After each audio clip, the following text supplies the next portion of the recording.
नमस्ते बच्चों। बच्चों, क्या आप जानते हो गुलाम किन्हें कहते हैं?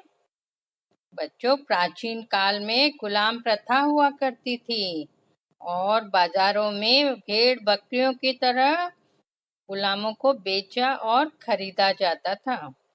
जो खरीदता वह उसका मालिक बन जाता और हर तरह के काम करवाता।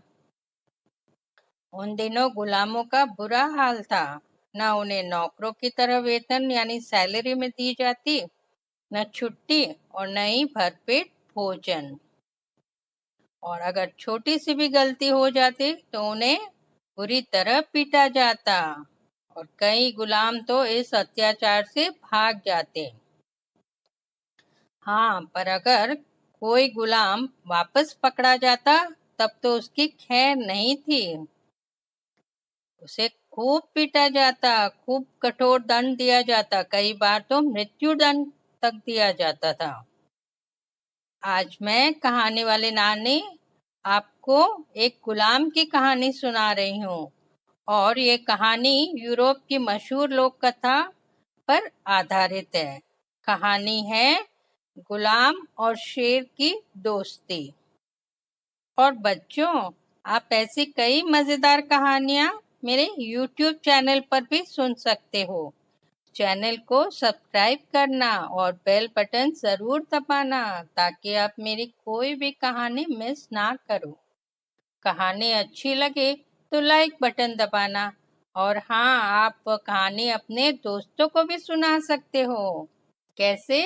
शेयर बटन पर क्लिक करके। तो बच्चों, अब सुनो कहानी गुलाम और शेर की दोस्ती। यह बहुत पुराने समय की बात है। रोम में कई गुलाम होते थे और उनमें एक था एंड्रोक्लीस। एंड्रोक्लीस का मालिक बहुत ही क्रूर और कठोर था। वह दिन रात उससे काम करवाता और छोटी सी गलती होने पर भी कठोर दंड देता था। एंड्रोक्लीस बहुत परेशान और दुखी था। एक दिन की बात है, सफाई करते वक्त एंड्रोक्लीस के हाथ से एक कीमती फूलदान टूट गया। एंड्रोक्लीस तो डर गया। उसे पता था कि जब उसके मालिक को यह सब पता चलेगा तब वो उसे कोड़ों से पीटेगा, लहूलुहान कर देगा। और इस डर के मारे वह वहां से भाग खड़ा हुआ। पता है वह कहाँ गया?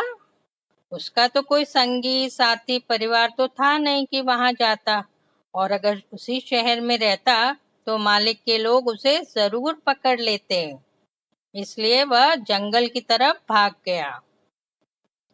भागते भागते थक गया। सांस लेने के लिए एक छोटे से पेड़ के नीचे बैठ गया।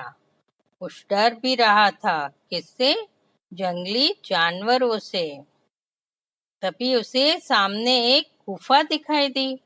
अंदर जाकर देखा, धीरे से गया था और देखा कि वह तो खाली थी और जल्दी से उसमें घुस गया और सुस्ताने लगा। थोड़ी ही देर हुई कि उसे शेर की आवाज सुनाई दी। क्या देखा? एक शेर गुफा की तरफ आ रहा था। ओ, तो यह इस शेर की गुफा है। अब क्या करूं? शेर तो एकदम पास में आ गया है और मैं भाग भी नहीं सकता। निकलने के रास्ते से ही तो शेर आ रहा है। अब तो शेर जरूर मुझे खा जाएगा, मार डालेगा। एंड्रोक्लिस की तो जान ही सूख गई। डर के मारे उसने आंखें बंद कर ली और भगवान से प्रार्थना करने लगा। इस तरह कुछ समय बीत गया। एंड्रोक्लिस को लगा कि अब तो शेर उस पर झपटेगा। पर जब बहुत देर तक कुछ नहीं हुआ, तब एंड्रोक्लिस ने धीरे से आंखें खोली। उसने तो सोचा था कि शेर चला गया, पर शेर तो सामने ही था। पर हाँ, वह शांत था, गुर्रा नहीं रहा था, बल्कि दर्द से कर्रा रहा था और बार बार अपना आगे वाला बायां पंजा यानी पॉ ऊपर कर एंड्रोक्लिस की तरफ देख रहा था, जैसे कि मदद मांग रहा है। एक बार तो एंड्रोक्लिस की कुछ समझ में नहीं आया।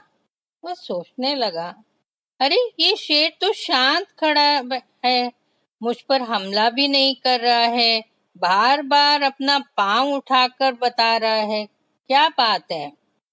और जब उसने गौर से देखा तो सब समझ गया। पता है क्या समझा? हाँ, कि शेर के पांव में एक बड़ा सा कांटा चुभा हुआ था।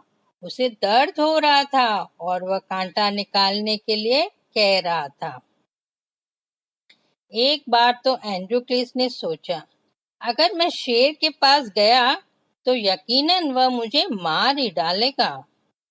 अच्छा है कि उसे चोट लगी है और मौका देखकर भाग जाऊं तो शेर तो जख्मी है, मुझे नहीं पकड़ सकेगा। पर दूसरे ही पल उसके मन में शेर के लिए दया आई। उसने सोचा, नहीं नहीं, ये शेर जख्मी है, दर्द से परेशान है, मुझसे मदद मांग रहा है, मुझे तो इसकी मदद करनी चाहिए। जो होगा देखा जाएगा। और एंड्रोक्लिस हिम्मत कर शेर के करीब आया और वह कांटा धीरे से निकाल दिया। कांटा निकलते ही शेर की पीड़ा कुछ कम हुई। और फिर क्या हुआ? क्या शेर ने एंड्रोक्लिस पर हमला किया? नहीं, वह शांत भाव से बैठ गया, अपनी पूंछ हिलाने लगा जैसे कह रहा हो, दोस्त बहुत बहुत धन्यवाद। धीरे से अपना पंजा बढ़ाया जैसे हाथ मिलाना चाह रहा था। थोड़ी देर और एंड्रोक्लिस यह सब देखकर उसका तो डर जाता रहा। उसने भी शेर की पीठ प्यार से प्रेम से थपथपाई। थोड़ी देर बाद जब शेर को कुछ आराम लगा तब वह जंगल की तरफ चला गया। यह देख एंड्रोक्लिस ने तो चैन की सांस ली। बच्चों, आपको तो पहले बताया ही था कि उन दिनों अगर कोई गुलाम भाग जाता तो उसे अपराधी समझा जाता और राजा पकड़कर उसे जेल में डाल देता, कठोर दंड देता।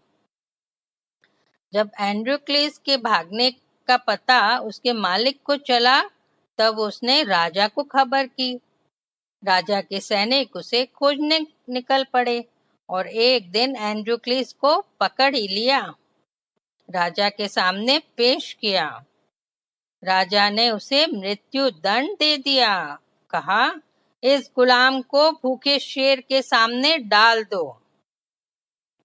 अब एक बड़े से मैदान में जहां चारों तरफ बड़ी बड़ी दीवारें थी, एंड्रोक्लिस को लाया गया और वहां पे कुछ दूरी पर राजा, दरबारी और जनता सभी बैठे थे, ऊपर से देख रहे थे। और एंड्रोक्लिस वह तो मन ही मन भगवान को याद कर रहा था। तभी एक शेर को वहां उसके सामने छोड़ दिया गया। सभी जो लोग बैठे थे सांस रोक कर देख रहे थे कि अब शेर झपटेगा और एंड्रोक्लिस को मार देगा। पर बच्चों, ऐसा कुछ नहीं हुआ। शेर भूखा था, शिकार को देखकर उसकी तरफ दौड़ा, पर पास आकर रुक गया। सारे लोग आश्चर्य से देख रहे थे। शेर शांत भाव से एंड्रोक्लिस के पास बैठ गया और उसका पांव चाटने लगा, पूंछ हिलाने लगा, जैसे अक्सर पालतू जानवर करते हैं। एंड्रोक्लिस भी आश्चर्यचकित हो गया। उसने ध्यान से देखा, अरे ये तो वही शेर है जिसके पांव से मैंने कांटा निकाला था। अब वह शेर को पुचकारने लगा, प्रेम से उसकी पीठ पर हाथ फेरने लगा। वहां पे बैठे हुए सारे जन, राजा, दरबारी, प्रजा दोनों को देख रहे थे। उन्हें तो लगा ये क्या हुआ, शेर एकदम पालतू जानवर की तरह बैठा है। फिर राजा ने इशारा कर शेर को वहां ले जाने के लिए कहा। राजा ने एंड्रोक्लिस को बुलाया और फिर उसे इस घटना का कारण पूछा। तब उसने राजा को सारी बात बताई। सारी बात सुन राजा को भी बड़ा बुरा लगा। उसने कहा, एक जंगली हिंसक जानवर भी कृतज्ञतापूर्ण व्यवहार करता है, किसी की भलाई का जवाब भलाई से देता है, और हम तो आखिर मनुष्य हैं। जब शेर भी किसी का उपकार नहीं भूलता, तो हमें ये गुलाम जो हमारा काम करते हैं उन्हें भी अच्छे से रखना चाहिए। और फिर एंड्रोक्लिस से कहा, आज से तुम आजाद हो। और हाँ, राज्य के सारे गुलामों को आजाद कर दिया। तो बच्चों, समझे किस तरह एंड्रोक्लिस ने शेर की मदद की और शेर ने एंड्रोक्लिस को आजाद किया। तो बच्चों समझे, अगर हम किसी की भलाई करेंगे तो हमारे साथ भी अच्छा ही होगा, भला होगा। परोपकार कभी भी व्यर्थ नहीं जाता है। और बच्चों, कैसी लगी ये कहानी, गुलाम और शेर की दोस्ती? अच्छी लगे तो लाइक बटन दबाना और कमेंट्स भी भेजना। शेयर बटन पर क्लिक कर कहानी अपने दोस्तों के साथ शेयर भी कर सकते हो। और ऐसी कई मजेदार कहानियाँ आप मेरे YouTube चैनल www.youtube.com/कहानी वाली नानी पर सुन सकते हो। सब्सक्राइब कर बेल बटन जरूर दबाना ताकि आप मेरी कोई भी कहानी मिस ना करो। और अगले हफ्ते फिर मिलूंगी एक नई कहानी के साथ। तब तक गुड बाय, टेक केयर।